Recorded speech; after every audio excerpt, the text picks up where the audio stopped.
They feel superior to everyone. They are special, they are kings, czars, and everyone else is nobody. Psychologically, everyone was prepared for the fact that you could be wounded or killed. We didn't think about captivity at all, and one could say practically weren't interested in what and how it was there, how to behave and how to go on with all of this. Interrogations took place every other night, mostly at night. The FSB worked only at night. The Russian Tsar once said that wherever the Russian flag was raised even once, it can never be lowered. This is their main motivation for why all this is happening now. In Mordovia, I must mention, there was this doctor whom we called the Doctor Evil. He walked around with a stun gun. 2022 showed how brave Ukrainians are. Hundreds of thousands of men took up arms to defend their country. Some of them did it for the very first time. I did it. Many of my friends did it, and so did the guest of today's podcast. This is Ruslan Odaiskyi. Hello, Ruslan. Nice to see you. Ruslan, you mobilized into the ranks of the armed forces of Ukraine in the first days, or probably the first month. Did you have any military experience before that or not? My only military experience was conscript service in the army. I was drafted into military service at 18, that was in 1992. In 1994 I was discharged, and since then I had absolutely nothing to do with military service. So you lived a civilian life? Yes, I lived a civilian life. I worked. I am a sailor, went to sea, graduated from the Maritime College, went through the difficult path from a sailor to a ship's captain. Since 2013, I have been working on foreign ships as a deep-sea captain, commanding vessels. So this is a little intro for you. Today we will tell the story of a man who made the journey from a deep-sea captain sailing the seas of almost the entire world to a serviceman of the armed forces of Ukraine because of Russian aggression, a man who ended up in captivity, went through this massive journey, and is now here in our studio, for which we are very grateful. Off camera, we've already talked a bit, and you mentioned that you actually lived in Sevastopol until 2014. I understand this was directly connected to your maritime activities. Yes. In 1997, after graduating from the Maritime College in Kherson, I was assigned to Sevastopol to a state fishing company as a fourth mate, and I went there to work. Since 1997, I practically lived in Sevastopol. In 1998, I met my wife, we got married, and from then on I lived there. What changed in 2014 for you? Absolutely everything. Life turned upside down. All material possessions practically remained there, or, as we say, went overboard. In 2014, I had to start everything from scratch. You left Sevastopol and moved to Ukraine. Moved to the government-controlled territory of Ukraine. What motivated you to do this? Why? Well, first of all, because my wife and I felt more Ukrainian than representatives of any other nations, with all due respect to everyone else. But the state of Ukraine meant a lot to us. It wasn't an empty sound. My wife worked in Sevastopol at a cultural and information center, promoting our culture and hosting all the holidays. Besides, my wife's mother is a Ukrainian language teacher. She worked in Sevastopol at the Maritime Technical College. And what language did you speak before 2014 living in Sevastopol? In 90% of cases, including within the family, I spoke Russian. You spoke Russian. Russia has a fleet there. You are in Sevastopol. Didn't you have the motivation or vision to get a Russian passport and continue doing your job with it? All that was possible, especially since when we were taking our son's documents from school and when I talked to the company I worked with, they told me, "Stay, everything will be fine, don't worry, the world has nowhere to go, they will recognize Crimea as Russian," but I couldn't do it. Staying in Russia had to be my inner conviction. Okay, but was it possible to remain Ukrainian in Russia, in occupied Crimea? Very difficult, very difficult. And even now, as far as I know, even if you speak Ukrainian in public, people can write a denunciation against you. I faced this myself. I communicated with a person who saw in their public groups that I was taken prisoner. I thanked her and she said, "Oh, don't speak Ukrainian. I'm in a public place. There are a lot of people around." This really struck me, considering that here many people still speak Russian and practically no one pays attention to it. When you worked in the international company and had overseas trips, you also had Russians in your crew or team. Did you communicate with them in the first days of the Russian attack in 2022? What was their reaction to what was happening? In 2022, I was at home at that moment. I kept in close contact with two colleagues from Russia, mostly through messengers. And when both of them wrote to me, "Don't worry, sit in the basements for a bit. In a week or two, we will liberate you," my world turned upside down. I realized that people who live in Russia and work abroad for 12 to 15 years absolutely don't see the difference. They don't see that life is better there than at home, and they don't draw any conclusions. I had nothing more to talk to them about. This is a kind of cognitive dissonance in their heads. You seem to see one thing, but you deny it. And when you talk about it, you deny the obvious. You know, there is a phenomenon where you look but you don't see. This is exactly that case. They look, but they don't see the difference. This Russian behavior can be seen in many things. Your case is one of thousands or millions of similar examples. I personally attribute this to the fact that, firstly, they have very powerful internal propaganda that instills these narratives in them. And secondly, it's a nation that, because of its historical path, absorbs this propaganda. It doesn't reject it, not 100%, but a large majority. What is your view? Why is this happening? They feel superior to everyone. They consider themselves special. Kings, czars, and everyone else is a nobody. Therefore, they think that we must respect them just because they are Russians, and we must treat them with submission. Until 2014, we could welcome Russians with bread and salt, and it was normal. Such cases really happened. Now we have to welcome them with drones and other treats. Okay, let's go back to 2022. What was your motivation to mobilize into the armed forces? You had no combat experience. Why did you go?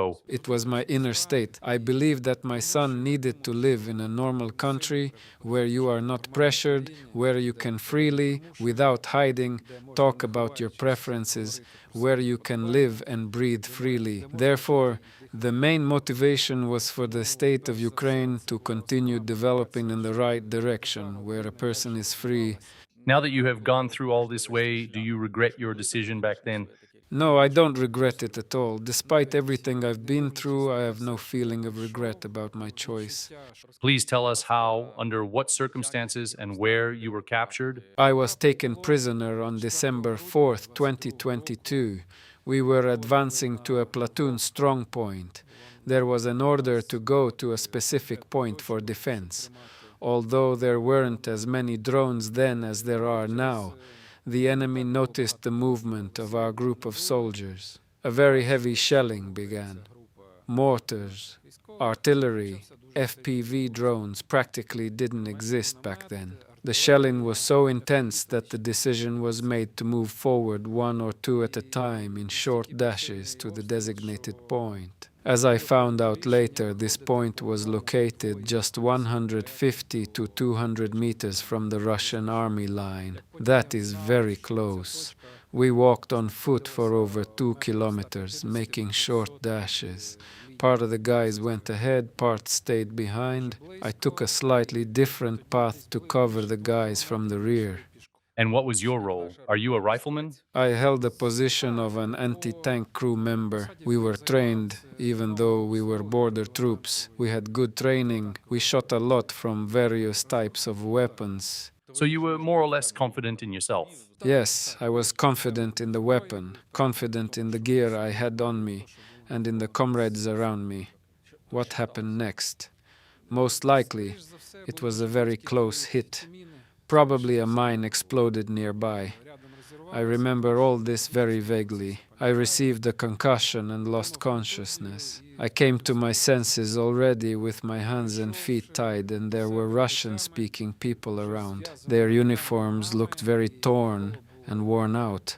These were the first nights when the frost hit, and before that there was rain and mud, so they all looked very unkempt. Why did they leave me alive? I analyzed it later and concluded that I had good high-quality clothes on. They probably thought I was some important officer and therefore didn't kill me on the spot. You see, sometimes even such a detail can play a crucial role and it's impossible to predict. Were you morally prepared for the fact that you could be captured? We didn't even discuss it among ourselves. Everyone was morally prepared for the fact that they could be wounded or killed, but we didn't think about captivity at all and practically didn't care about what and how it happens there or how to behave. Do you think it's worth teaching this? Should attention be paid to how to behave in captivity during basic military training? Absolutely. You need to teach people what to say, how to talk, how to behave, and morally prepare them for what happens there. What happened in the first days, say in the first week of captivity? What was it like in general? As always, I later asked my comrades, everyone went through this. The first interrogations were terrifying. They were conducted right on the front line, and then we were taken further away. I even had an interrogation conducted by a high-ranking person from their side. They addressed him as Comrade Commander. Why did this happen? Probably they decided that I was a very important person.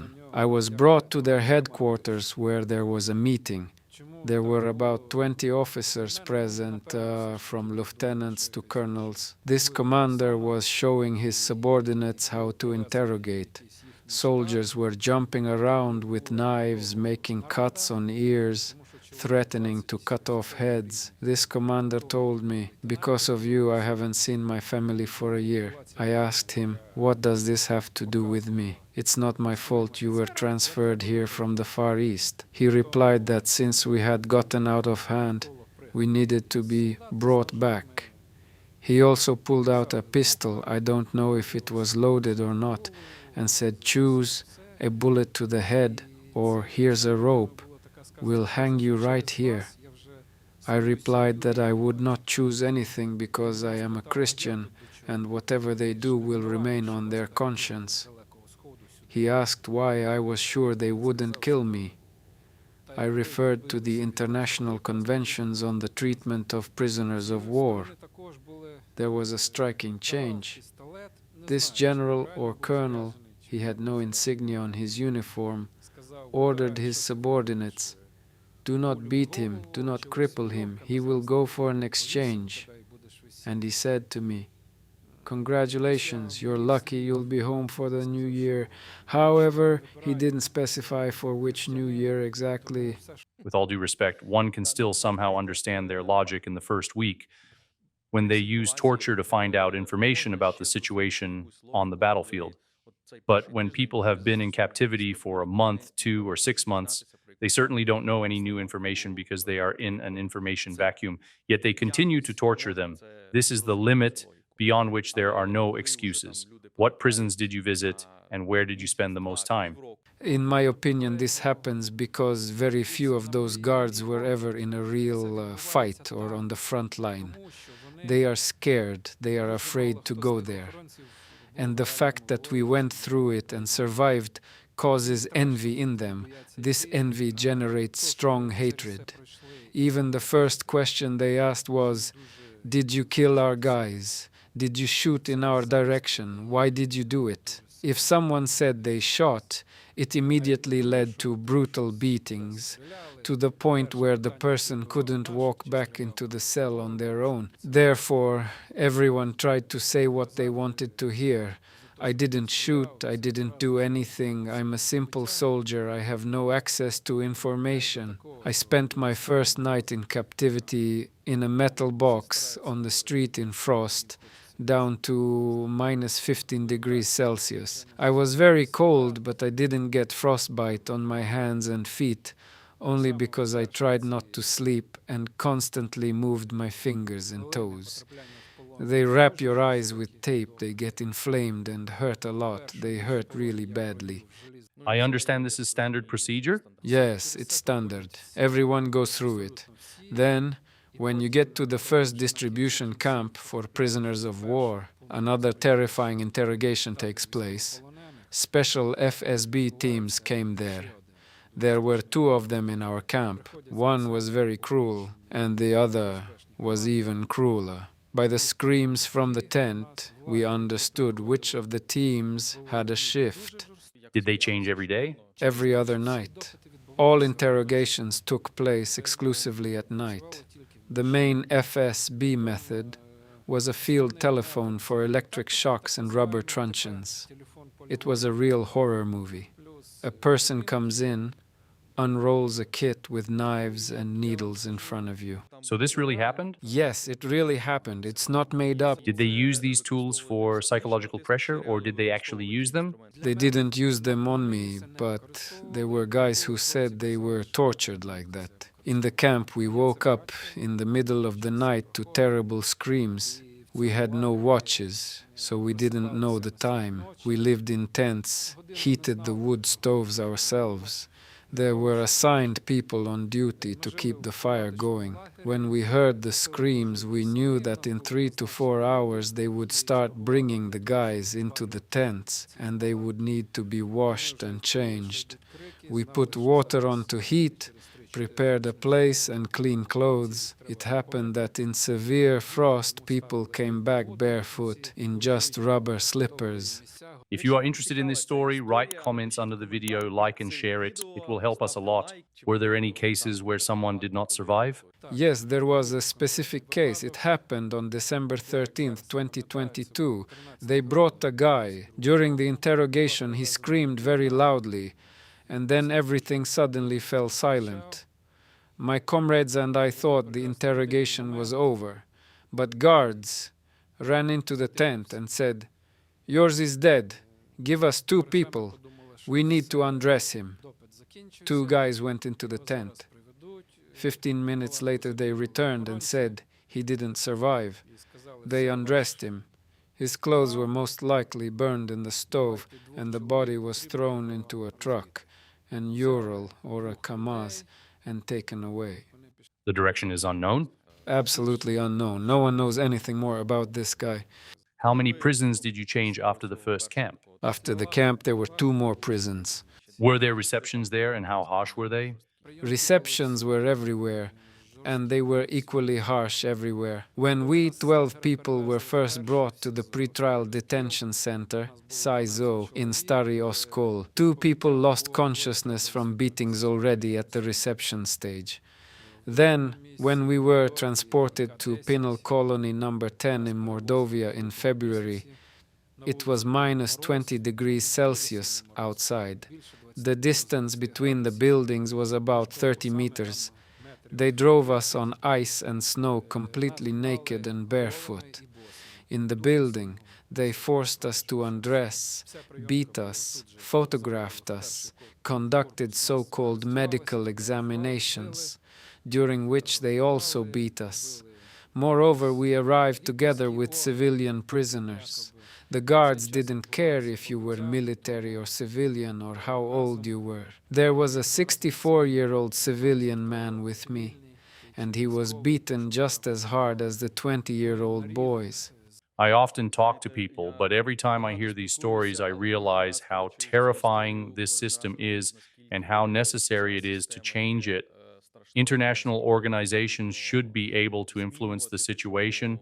We are not talking about creating heavenly conditions, but at least removing this unjustified cruelty. Did you see an international organization at least once during your entire time there? There were no international organizations, only Russian ones. Representatives of the Russian Ombudswoman Moskalkova and their prosecutor's office came to the Stary Oskol SIZO. We immediately felt their visit. They stopped beating us, allowed us to walk straight, not bent over, and started addressing us more or less humanely, without profanity or insults. And could you tell these representatives that you were being beaten, that the conditions were unbearable? Yes, but as soon as these inspectors went out the gate, the beating started again, and those who dared to say something to them were beaten especially brutally, along with everyone else in their cell. I appeal to representatives of international organizations, if you are watching us, pay attention to the real state of affairs. According to Russian reports, everything is perfect. The prisoners are healthy and happy, and their prisons are the best places on the planet. But there is a reality told by people who have gone through this hell. Tell me, please, what was your inner state in the first weeks of captivity? Was it a shock? Or did you quickly realize the situation and accept it? There was no shock. I have the type of character where under intense pressure my brain starts working even better. It's probably related to my profession. I am used to constantly working under heavy loads. I clearly realized and understood everything that was happening and where I ended up. Perhaps this inner calm helped you avoid even greater torture? They didn't care about my physical condition as long as I was breathing. They beat everyone very hard. There were guys who couldn't walk into the cell themselves. They had to be carried in. What was the moral and psychological state of the other guys? What did you talk about? Probably psychological defense was triggered. Entering the cell, we tried to joke about everything we had experienced.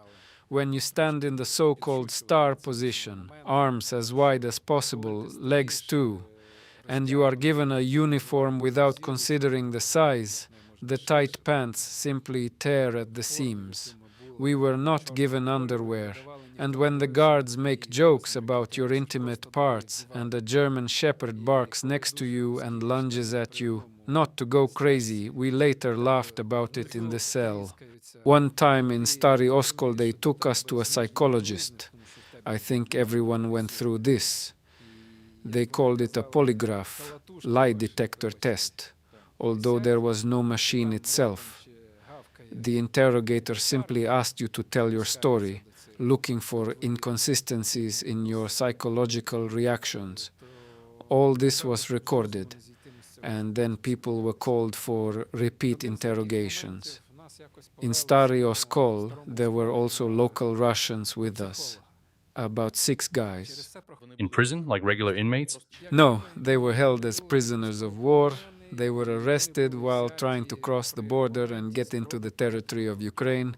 Did they want to cross to the side of Ukraine to fight or just to escape? It's hard to say exactly. No one directly admitted that they were going to fight.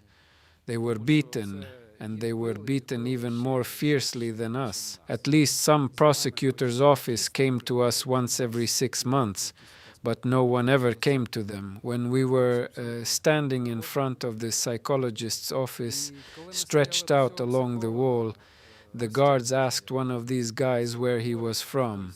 He said from Novosibirsk. They started mocking him. "Do you have a girlfriend there? Tell us the address. We'll go there and make sure she is very satisfied, because you are a traitor."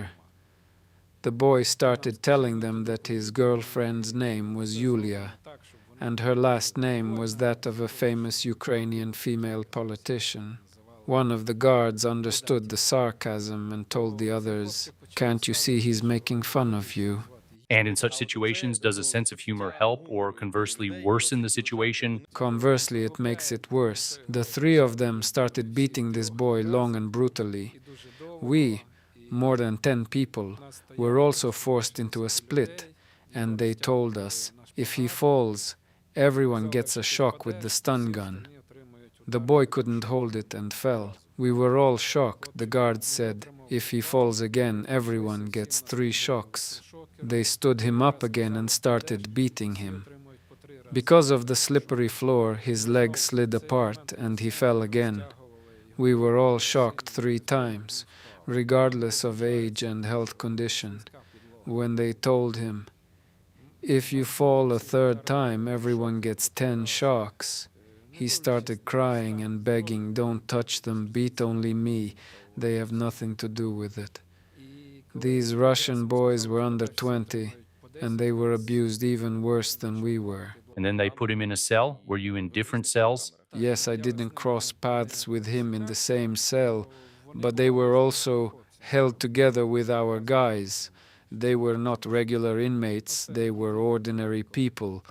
Among them was even a guy with mental problems, which was obvious from his behavior, but they beat him severely too. The doctors simply gave him injections of sedatives because he smashed everything in the cell and screamed at night. However, this did not stop the guards. I know that in the colonies there are prisoners of war and regular inmates. Did they cross paths? Did you manage to talk to them? We crossed paths only in domestic matters. Food was distributed by the so-called balanders, local inmates. They also did the cleaning and repairs. In Stary Oskol there were about 10 of them. There was practically no direct communication. At most we exchanged a couple of words. But could you feel their attitude towards you? The attitude varied. Some were understanding, while others played along with the guards and mocked us. In Mordovia, there were cases when the balanders purposely mixed engine oil or fuel into the food, so the food had a strong taste and smell of gasoline or diesel. How good was the food in general? According to comrades who had been in Olenivka, they fed us better in Stary Oskol. Once a week they gave a boiled egg, sometimes milk porridge in the morning. For lunch there was a first and second course, sometimes even meat. There was enough bread. For lunch they gave a whole loaf, about a kilogram for 4 people. In Mordovia the portions were significantly reduced. For breakfast and dinner they gave only 1 slice of bread. For lunch, a slice and a half. The soup in Mordovia was a mixture of peas, macaroni and fresh cabbage. Only in January 2024 did the situation change a bit, and they started serving the first and second courses separately. The portions were very small, the bread was cut unevenly. Due to constant malnutrition, quarrels sometimes broke out in the cell. Because someone got a bigger piece and someone got a smaller one? Yes, someone got a bigger one, someone got a smaller one, someone got meat, someone didn't. We tried to share among ourselves, but people are different. What kind of people were you in the cell with? Were they military or civilians? What did you talk about? In Stary Oskol, the guards constantly shuffled people. Every 3 to 4 weeks, the composition of the cell was changed. New faces appeared. There were more opportunities for communication. The main thing was to speak in a whisper, without emotional reactions or laughter. I met many different people there, both military and civilians. But in Mordovia, I spent 16 months in the exact same cell with the same 7 people. There were 8 of us. At best, we were taken outside for 2 minutes once a week. The rest of the time we spent in the cell, standing motionless from 6 a.m. to 10 p.m. Talking was strictly prohibited. Only occasionally were we allowed to sit on the beds. There were no chairs or tables in the cell. When a guard looked through the peephole, the cell duty officer gave the command, and we had to bend over in half and greet them very loudly, praising the Russian army and special forces. Did you sing the Russian anthem? In Mordovia, a normal day included the mandatory singing of the Russian anthem 7 times a day. The radio was on at full volume from 6 a.m. to 10 p.m., continuously. We had no right to turn down the volume. They beat us very brutally for that.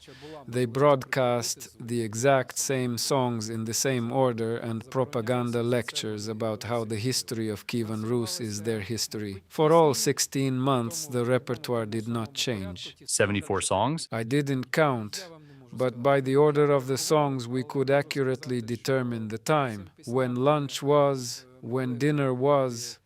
I could tell my comrades there are 10 songs left and it will be lights out. Then, one by one, so the guards wouldn't see, we started going to the toilet and washing up, getting ready for sleep.